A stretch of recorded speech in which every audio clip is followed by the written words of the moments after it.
नमस्कार. वर्तणुकीच्या संदर्भातला जो नियम आहे तो संपूर्णपणे आपण व्यवस्थित अशा पद्धतीने अभ्यासलेला आहे. त्या घटकावरची रिव्हिजन आता परीक्षेपर्यंत तुम्हाला करायची आहे आणि सोबतच त्या नियमाच्या संदर्भामध्ये पुन्हा एखादी छोटीशी कुठलीही गोष्ट जरी समजली नसेल तरी माझा आणि शेखर सरांचा नंबर तुमच्याकडे आहे. ठीक आहे. मी जरी शिकवत असलो तुम्हाला हा संपूर्ण घटक कधी कधी मी सेशनमध्ये असेल, मॉक इंटरव्ह्यूमध्ये असेल आणि माझा फोन रिसीव्ह झाला नाही तर तुमच्याकडे अल्टरनेट नंबर आहे शेखर सरांचा. आणि शेखर सरांच्या बाबतीत सांगायचं झाल्यास त्यांचाही ह्या सगळ्या मार्गदर्शनाच्या बाबतीमध्ये असलेला अनुभव प्रचंड अशा पद्धतीचा मोठा आहे. आणि कायद्याच्या भाषेत सांगायचं झाल्यास ते सुद्धा लॉ ग्रॅज्युएट आहेत. त्यामुळे कुठेच तुम्हाला इथे दोन्ही टप्प्यावर अडचण येणार नाही, ही गोष्ट इथे लक्षात घ्या. ठीक आहे. मुद्दा हा आहे की झालेल्या भागावर आलेला प्रश्न चुकता कामा नये. जर आपल्याला त्या लेक्चरच्या माध्यमातून हा संपूर्ण घटक व्यवस्थितपणे समजून घेता आला आणि जी पीडीएफ तुमच्यापर्यंत पोहोचवलेली आहे त्याची प्रिंट करून आपण व्यवस्थितपणे त्याला आपण रिव्हिजनसाठी ठेवलेली आहे, ते रिव्हिजन सुद्धा झालेली आहे. त्यानंतर आपण त्याची टेस्ट सुद्धा सोडवतो आहे. तर टेस्ट सोडवत असताना जो प्रश्न आपला चुकला तो पीडीएफ मध्ये व्यवस्थित वाचणे, का आपला प्रश्न चुकला, का आपण समजून घेतलं नाही, आणि सोबतच या सगळ्या लेक्चरच्या भागामध्ये आपण तो शिकत असताना कशा पद्धतीने शिकलेलो होतो आणि त्यावेळेस तो समजला मात्र प्रश्न चुकला असं का होत आहे याच्यावर सुद्धा आपण 1 to 1 बोलणार आहोत. ही गोष्ट लक्षात घ्या. टप्प्याटप्प्याने आपला सगळा भाग व्यवस्थितपणे आपण समजून घेण्याचा प्रयत्न करू. कुठेच काही घाई होणार नाही आणि घाई करण्याची अजिबात आवश्यकता सुद्धा नाही. स्पीड स्लो असली तरी हरकत नाही. फक्त वाचन करणे म्हणजे अभ्यास नव्हे, ही कायम गोष्ट लक्षात ठेवा. पुस्तकं वाचणारे मी हजारो लाखो कॅन्डिडेट पाहिलेले आहे. परीक्षेमध्ये गुण मिळवण्यासाठी एक अभ्यासाची योग्य अशा पद्धतीची पद्धत आपल्याला डेव्हलप करावी लागते, ही गोष्ट लक्षात घ्या. आता आज आपण जाऊ दुसऱ्या आपल्या महत्त्वपूर्ण असलेल्या पेपर 2 मधल्या नियमाकडे. ज्या नियमाचं नाव तुम्हाला दिसत असेल की महाराष्ट्र नागरी सेवा नियम 1979 शिस्त व अपील. आता मागच्या भागामध्ये आपण वर्तणुकीच्या संदर्भामध्ये संपूर्ण बाबी पाहिलेल्या होत्या आणि टप्प्याटप्प्याने हा आता संपूर्ण नियम आपण समजून घेऊ. आणि हा नियम समजून घेत असताना या नियमाच्या दरम्यान काही भागावर आपण टेस्ट सोडवू. संपूर्ण नियम कंप्लीट झाल्यावर सुद्धा आपण या नियमावर एक टॉपिक टेस्ट घेणार आहोत. म्हणजे ज्या पद्धतीने आपण वर्तणुकीच्या संदर्भामध्ये टेस्ट सोडवली अगदी तशाच पद्धतीची टेस्ट इथे सुद्धा आपण सोडवणार आहोत आणि प्रत्येक घटकाच्या बाबतीमध्ये हे होणार आहे. तुम्हाला कुठेही काही काळजी करण्याची अजिबात आवश्यकता नाही. पूर्वी तुम्हाला सांगितल्याप्रमाणे पेपर 1, पेपर 2 आणि मुलाखत एकंदरीत संपूर्ण सिलेक्शनसाठी जी काही प्रोसेस लागते ती सगळी प्रोसेस आपल्या या बॅचच्या माध्यमातून आपण फॉलो करणार आहोत, ही गोष्ट लक्षात घ्या. चला, अपडेट आहे हा. आणि आपल्याला जे काही कायदे आणि नियम दिलेले आहेत त्या सगळ्या कायदे आणि नियमांच्या बाबतीमध्ये अपडेशन फार जास्त गरजेचं आहे. कारण आपल्या सिलेबसमध्ये एक नोट आहे की अलीकडच्या काळातल्या सगळ्या बदलांसहित आपण हे अभ्यासणं अपेक्षित आहे असं महाराष्ट्र लोकसेवा आयोगाने आपल्याला त्यामध्ये सांगितलेलं आहे. ही गोष्ट लक्षात घ्या. चला, स्टेप बाय स्टेप आपण आता हा नियम समजून घेण्याचा प्रयत्न करू. नंबर 1 इथे तुम्हाला अनुक्रमणिका दिसत असेल, करेक्ट. आता ह्या अनुक्रमणिकेनुसार आपण प्रत्येक पार्ट स्टेप बाय स्टेप अशा पद्धतीनं शिकत जाणार आहोत. या अनुक्रमणिकेनुसार आपण जर पाहिलं तर इथे 7 भागामध्ये हा संपूर्ण नियम डिवाइड केलेला आहे आणि इथे किती 30 अशा पद्धतीचे यामध्ये रूल आहे. पुढे बघा.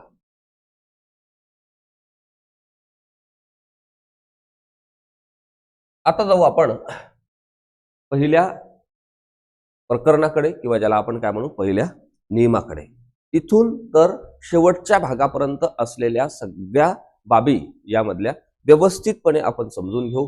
कोणता नियम कोणत्या कंडिशन मध्ये कोणत्या व्यक्तीसाठी लागू आहे, त्याला कोणकोणते व्यक्ती अपवाद असू शकतात, बरोबर आहे. म्हणजे राज्यपाल महोदयांनी वगैरे अगोदर एक कायदा केलेला आहे किंवा तशा पद्धतीचा आदेश दिलेला आहे किंवा एखाद दुसरा असा कायदा आहे की जो या सगळ्या नियमांना कुठेतरी अपवाद ठरवतो आहे, अशा संदर्भातल्या काही बाबी आहे का, तर निश्चितपणे या नियमामध्ये आहे.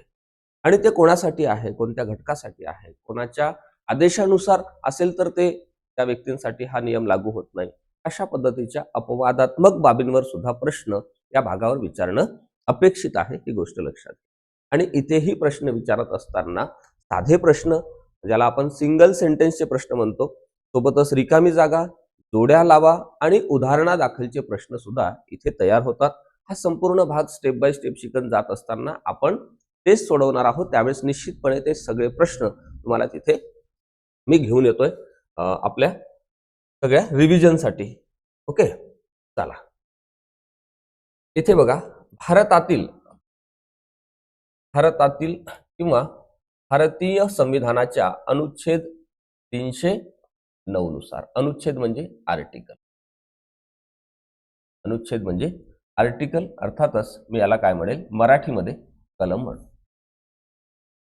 आता 309च्या परंतुकाद्वारे प्रदान केलेल्या शक्तीचा वापर करून महाराष्ट्राचे राज्यपाल याद्वारे पुढील नियम करत आहे. म्हणजेच हा प्रश्न तुम्हाला माहिती आहे की वर्तणुकीमध्ये ॲज इट इज आपण पेपरमध्ये घेतलेला होता आणि काही पेपरमध्ये हा महाराष्ट्र लोकसेवा आयोगाने सुद्धा विचारलेला आहे. पुढे सुद्धा आपल्याला शिस्त व अपीलच्या संदर्भामध्ये इथे प्रश्न येऊ शकतो.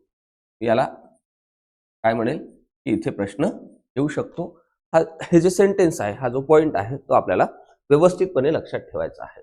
आता स्टेप बाय स्टेप आपण नियम क्रमांक 1 मध्ये काय दिलेला आहे, नियम क्रमांक 2 मध्ये काय दिलेला आहे, नियम क्रमांक 3 मध्ये काय दिलेला आहे, अशा सगळ्या बाबी स्टेप बाय स्टेप समजून घेऊ.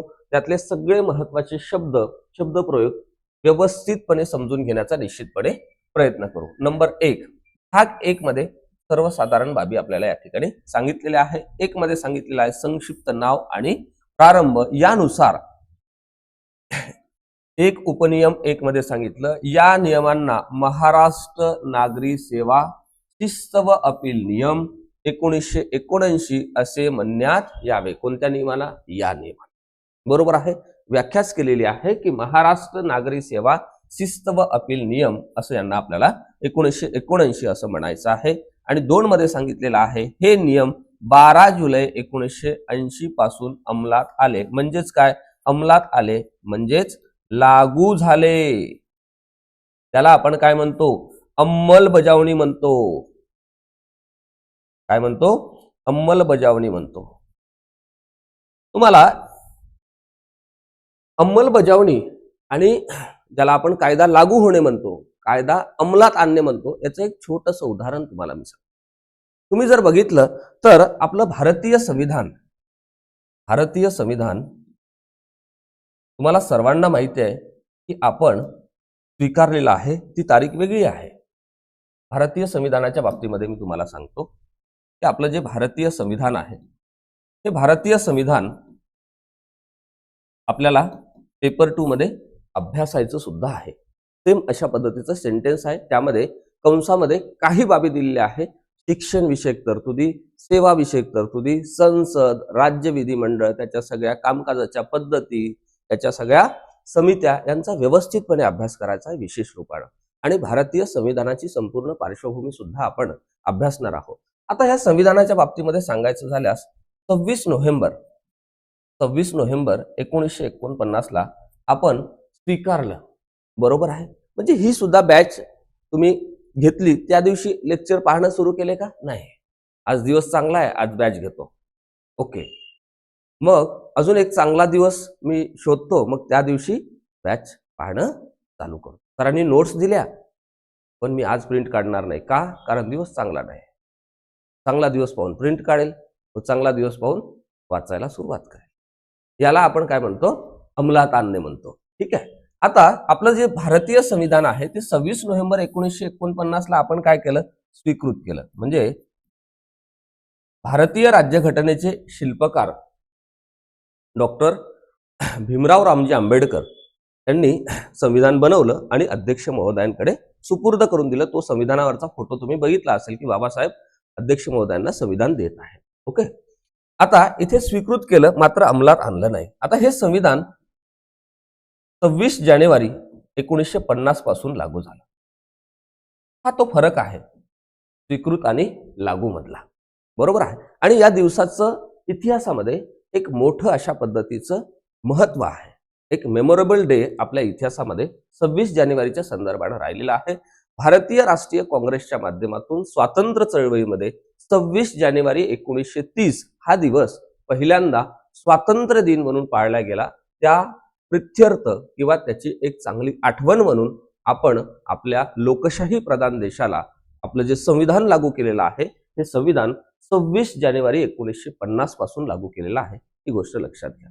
का? कारण त्या दिवसाचं एक मोठं महत्व आपल्या इतिहासामध्ये आहे आणि आपल्या सगळ्या कल्चरमध्ये आहे. ही गोष्ट लक्षात. अर्थातच हा जो नियम आहे हा या दिवसापासून काय आला, अंमलात आला. जरी तो त्या अगोदर तयार झाला असला तरी ही गोष्ट लक्षात घ्या. म्हणजे अगोदर तयार होणं ही प्रोसेस वेगळी आणि अंमलात येणं ज्याला आपण लागू करणं म्हणतो किंवा अंमलबजावणी म्हणतो हा त्याचा काय आहे मूलभूत अशा पद्धतीचा फरक आहे. ही गोष्ट लक्षात घ्या. आता या उदाहरणावरून किंवा आपल्या बॅचच्या संदर्भाने दिलेल्या उदाहरणावरून मला असं वाटतं की तुम्हाला हा अंमलात आणण्याच्या बाबतीतला विषय जो आहे तो व्यवस्थितपणे समजलेला असेल. चला मी नेक्स्ट स्लाइडकडे जातो. पुढे 2 नंबरमध्ये सांगितलेलं आहे निर्वचन.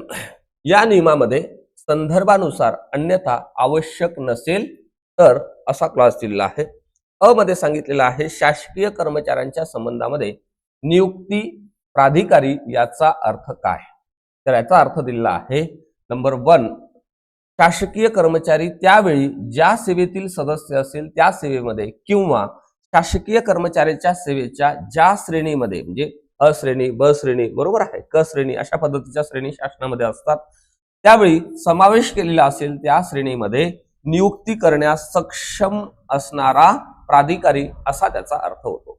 म्हणजेच काय तर नियुक्ती प्राधिकारी म्हणजे तो अधिकारी ज्याने आपल्याला काय केलेलं आहे त्यावेळेस नियुक्ती दिलेली आहे असा त्याचा काय आहे अर्थ अभिप्रेत आहे. ही गोष्ट लक्षात घ्या.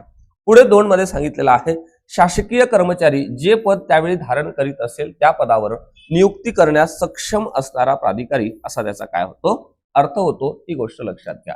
आता इथे प्रश्न विचारत असताना या 2 पॉइंटवरून मी तुम्हाला सांगतो इथे प्रश्न विचारत असताना एक तर उदाहरणादाखलचा प्रश्न तयार होतो आणि दुसरी गोष्ट याच्या ज्या काही व्याख्या आहेत याच्या काय आहे व्याख्या आहेत त्या सुद्धा आपल्याला काय पाहिजे पाठ पाहिजे असं मी तुम्हाला या ठिकाणी सांगतो. म्हणजे यातल्या व्याख्याचा जो काही पार्ट आहे तो आपल्याला कसा पाहिजे तोंडपाठच पाहिजे. ही गोष्ट लक्षात घ्या. 3 नंबरमध्ये आपल्याला सांगितलेलं आहे ज्या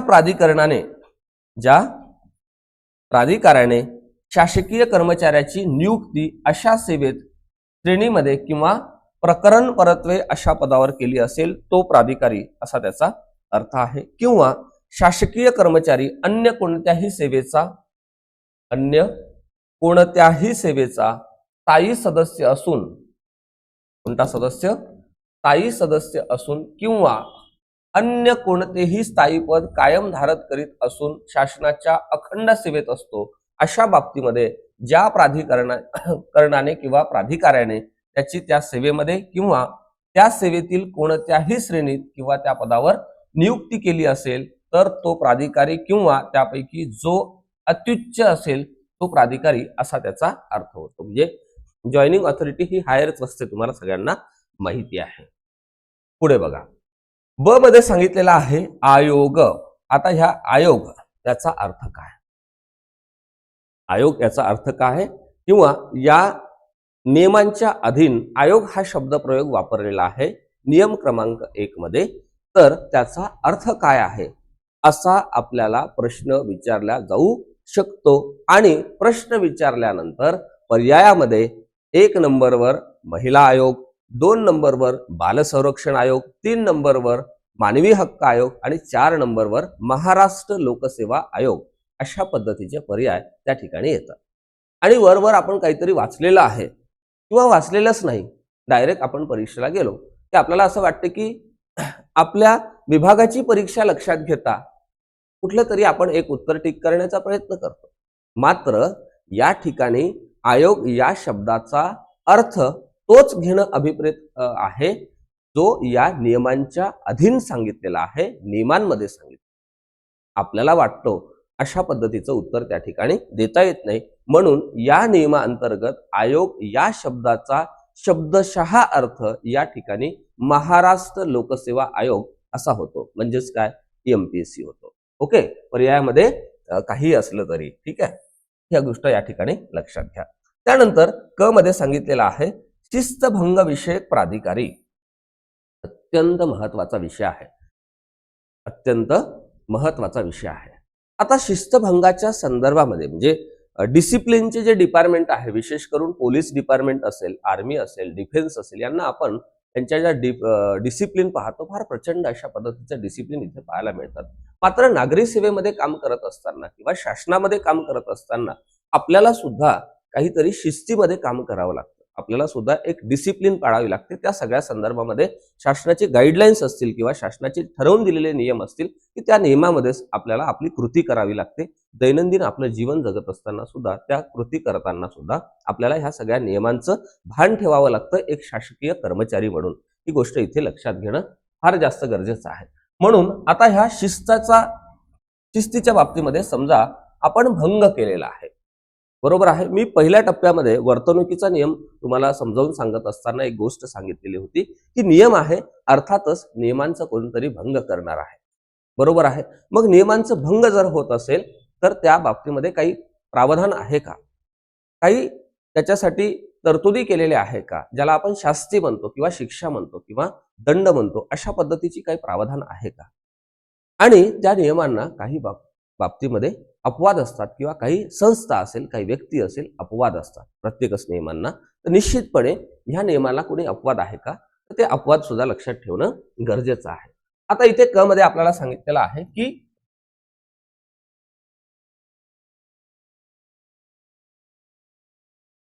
शिस्तभंग विषयक प्राधिकारी, याचा अर्थ शासकीय कर्मचाऱ्याला नियम 5 मध्ये, आता हा जो आपला नियम आहे शिस्त व अपील, यामध्ये पुढे आपल्याला 5 मध्ये सांगितलेलं आहे की शिस्तभंग विषयक ज्या काही शिक्षा असतील, तरतुदी असेल, त्या बाबतीमध्ये सगळ्या गोष्टी सांगितलेल्या आहेत.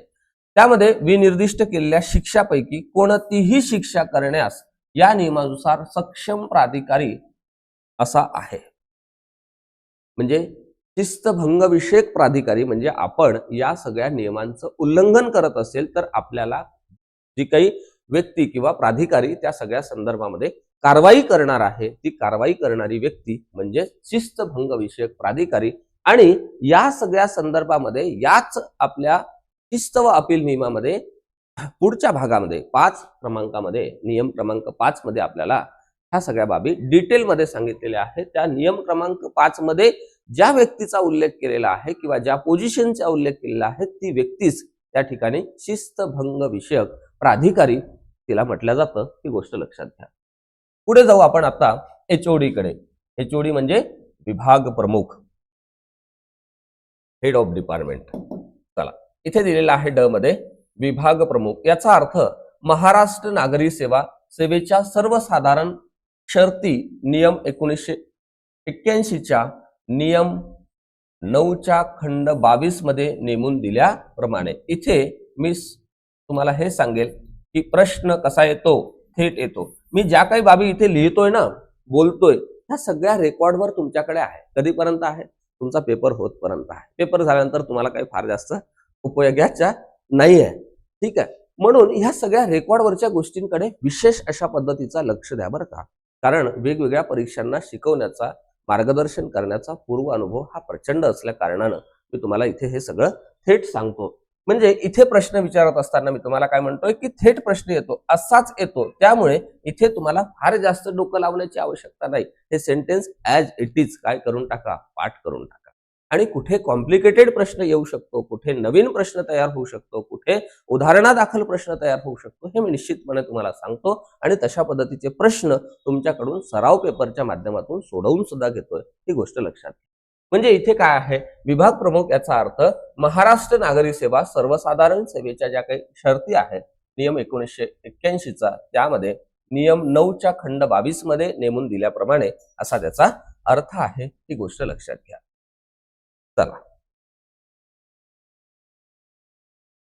पुढे दिलेला आहे कार्यालय प्रमुख.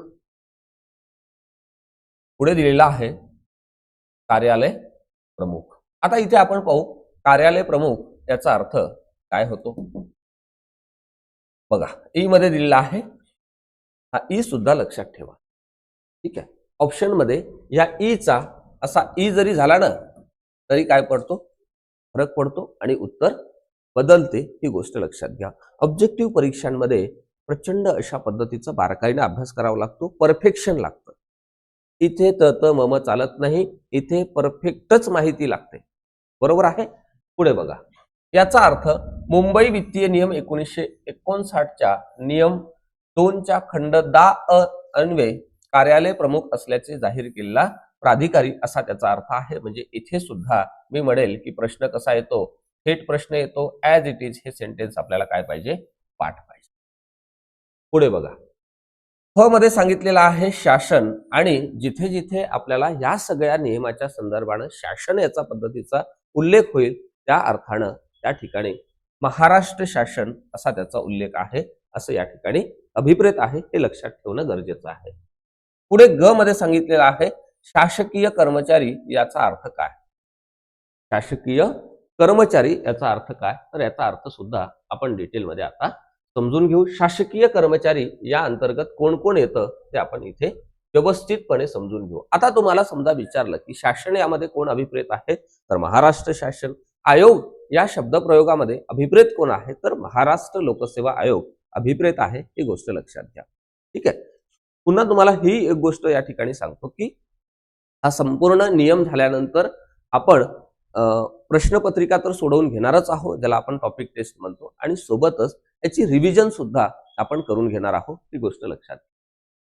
पुढे बघा, एक मध्ये सांगितलेलं आहे कोणत्याही नागरी सेवेत किंवा राज्य व्यवहाराशी संबंधित असलेल्या पदावर नियुक्त केलेली व्यक्ती असा असून त्यामध्ये ज्या शासकीय कर्मचाऱ्याच्या सेवा भारतातील अन्य कोणताही शासनाकडे किंवा शासनाच्या मालकीच्या किंवा शासनाकडून कंट्रोल केलेल्या म्हणजे नियंत्रित केलेल्या जाणाऱ्या कंपनीकडे किंवा महामंडळाकडे अथवा स्थानिक किंवा इतर प्राधिकरणाकडे तात्पुरत्या सुपूर्द केलेल्या आहेत अशा शासकीय कर्मचाऱ्याचा मग त्याचे वेतन राज्याच्या एकत्रित निधी व्यतिरिक्त अन्य मार्गाने काढले जात असले तरीही त्याचा समावेश कशामध्ये होतो, शासकीय कर्मचारी या शब्दप्रयोगामध्ये होतो, ही गोष्ट लक्षात घ्या. पुढे 2 मध्ये सांगितलेलं आहे जी व्यक्ती भारतातील अन्य कोणत्याही शासनाच्या सेवेतील, हा शब्दप्रयोग अत्यंत महत्वाचा आहे, अन्य कोणत्याही शासनाच्या सेवेतील सदस्य आहे किंवा त्या शासनाचे नागरी पद धारण करीत आहे आणि जिची सेवा तात्पुरती शासनाकडे सुपूर्द केली आहे अशी व्यक्ती, किंवा यामध्ये पुढे सांगितलेलं आहे अजून कोण येतं, किंवा जी व्यक्ती स्थानिक किंवा अन्य प्राधिकरणाच्या सेवेत आहे जिची सेवा तात्पुरती शासनाकडे काय केलेली आहे, सुपूर्द केलेली आहे, अशी व्यक्ती असा त्याचा काय आहे, अर्थ आहे, ही गोष्ट इथे लक्षात घ्या. शासनाकडे म्हणजे राज्य शासनाकडे, महाराष्ट्र शासनाकडे असा त्याचा अर्थ आहे, ही गोष्ट लक्षात. आता बघा पुढे ह मध्ये सांगितलेला आहे विधी व्यवसायी, हा शब्दप्रयोग महत्वाचा आहे.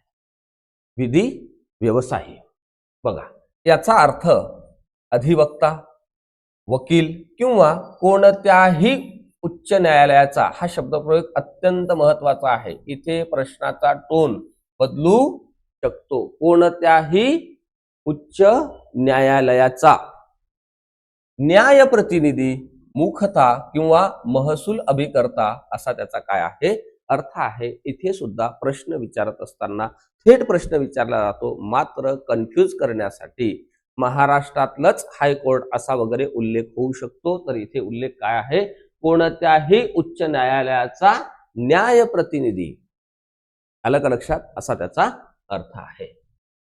पुढे बघा, पुढे काही व्याख्या दिलेल्या आहे. आय मध्ये इथे सांगितलेलं आहे जबर शिक्षा. मी तुम्हाला आताच सांगितलेलं होतं की पुढे 5 मध्ये आपल्याला शिक्षेच्या बाबतीमध्ये सगळ्या तरतुदी दिलेल्या आहे. पुढे आपल्याला जायचं आहे, आपण एकच आता आपण इथे पाहतोय.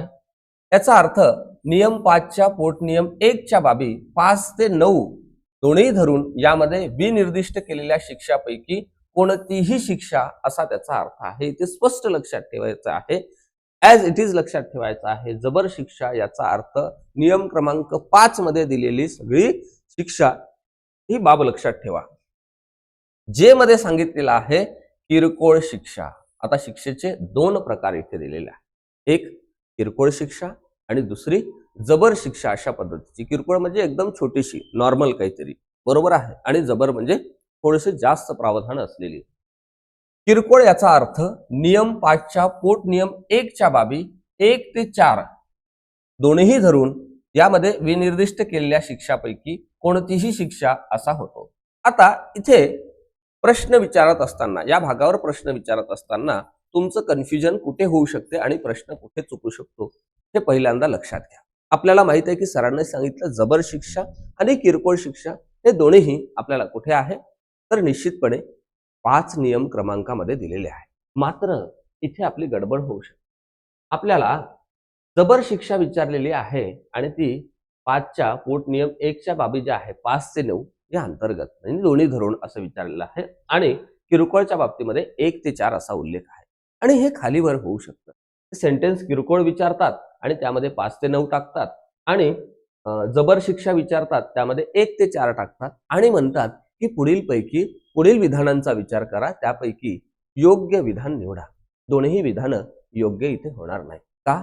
कारण हे जे पॉइंट आहे हे इकडले तिकडे केलेले आहे. अशा पद्धतीचे प्रश्न या भागावर येतात, ही गोष्ट मुळात लक्षात घ्या. आपल्याला कुठल्याही पुस्तकातून अभ्यास करत असताना, कुठल्याही नोट्स मधून अभ्यास करत असताना, कुठल्याही शिक्षकाकडून शिकत असताना हे समजून घ्यायचं आहे की विषय सगळा समजून घेत असताना, विषयाचं नॉलेज असताना सुद्धा अनेक विद्यार्थी मित्रांना त्या ठिकाणी प्रश्नाची उत्तरं देता येत नाही. आणि सोबतच प्रश्नपत्रिकेमध्ये ज्यावेळेस आपण सोडवायला घेतो, नॉलेज असून सुद्धा मार्क्स मिळवता येत नाही. त्याचं कारण काय? त्याचं कारण अभ्यासाच्या दरम्यान किंवा विषय समजून घेत असताना, विषय शिकत असताना आपण प्रश्न कसा येऊ शकतो आणि प्रश्न असा आल्यास आपण कुठलं उत्तर देणं अपेक्षित आहे, या बाबतीमध्ये कधीही आपल्या माइंडला तशा पद्धतीची चालनाच दिलेली नसते, किंवा त्याला आपण काय म्हणतो, तशा पद्धतीचा विचारच केलेला नसतो. आणि आपण प्रत्येक पॉइंट शिकत असताना, प्रत्येक नियम शिकत असताना, प्रत्येक घटक उपघटक शिकत असताना, प्रत्येक विषय शिकत असताना कायम माझा शब्द हा तुम्हाला आठवत असेल की प्रश्न असा येऊ शकतो. प्रश्न या भागावर यापूर्वी महाराष्ट्र लोकसेवा आयोगाने अशा पद्धतीने विचारलेला आहे, म्हणजे अशा पद्धतीचा प्रश्न अजून एखाद दुसऱ्या वेळेस विचारला जाऊ शकतो, आणि ही शक्यता आहे. आणि मला असं वाटतं की ह्या पद्धतीने समजा आपण ह्या विषयाचा अभ्यास व्यवस्थित केला तर तुम्हाला प्रश्नपत्रिकेतला प्रत्येक प्रश्न हा तुमचा टेस्ट सिरीजचाच वाटेल, तुमचा फॅमिलियर असलेला वाटेल, ही गोष्ट लक्षात घ्या.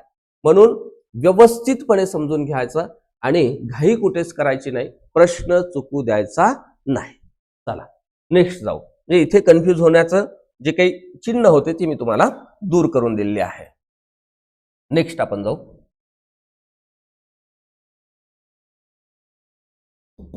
पुढे आहे की प्रादेशिक विभाग प्रमुख.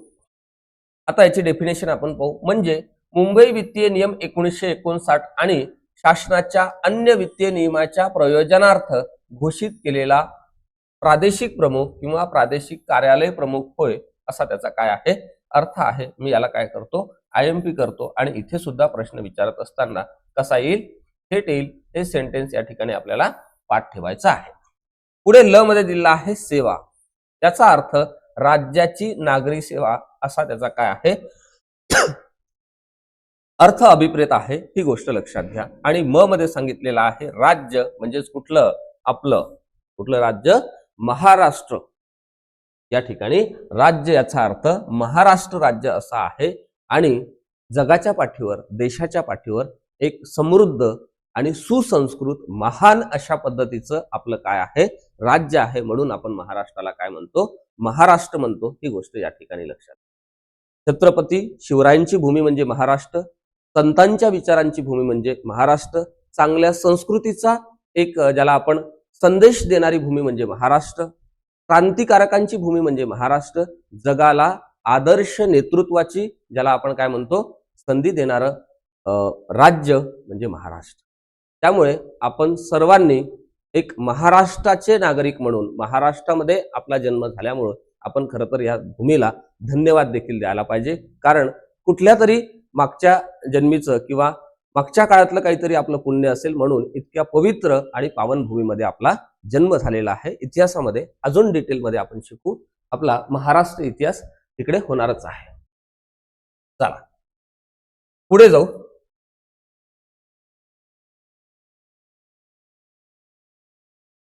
पुढचा घटक आहे प्रयुक्तीच्या संदर्भातला. आता मला असं वाटतं की या आधीचा हा जो संपूर्ण पार्ट आहे तो व्यवस्थितपणे तुम्हाला समजलेला असेल. पहिले 2 नियम आपण इथे समजून घेतलेला आहे. नियम क्रमांक 1 आणि नियम क्रमांक 2 आपण व्यवस्थितपणे समजून घेतलेले आहे आणि यावर कशा पद्धतीचे प्रश्न येऊ शकतात हे सुद्धा आपण या ठिकाणी डिस्कस केलेला आहे. आता जो पुढचा पार्ट आहे, नियम क्रमांक 3, नियम क्रमांक 4, नियम क्रमांक 5, नियम क्रमांक 6, नियम क्रमांक 7, 8च्या बाबतीमध्ये थोडा तो मोठा आहे, म्हणजे खूप लेंथी आहे. त्याला मला असं वाटतं की एक सेशन पूर्ण आपल्याला समजून घ्यायला लागेल 8च्या बाबतीमध्ये, आणि बाकी थोडे बारके आहे, छोटे आहे.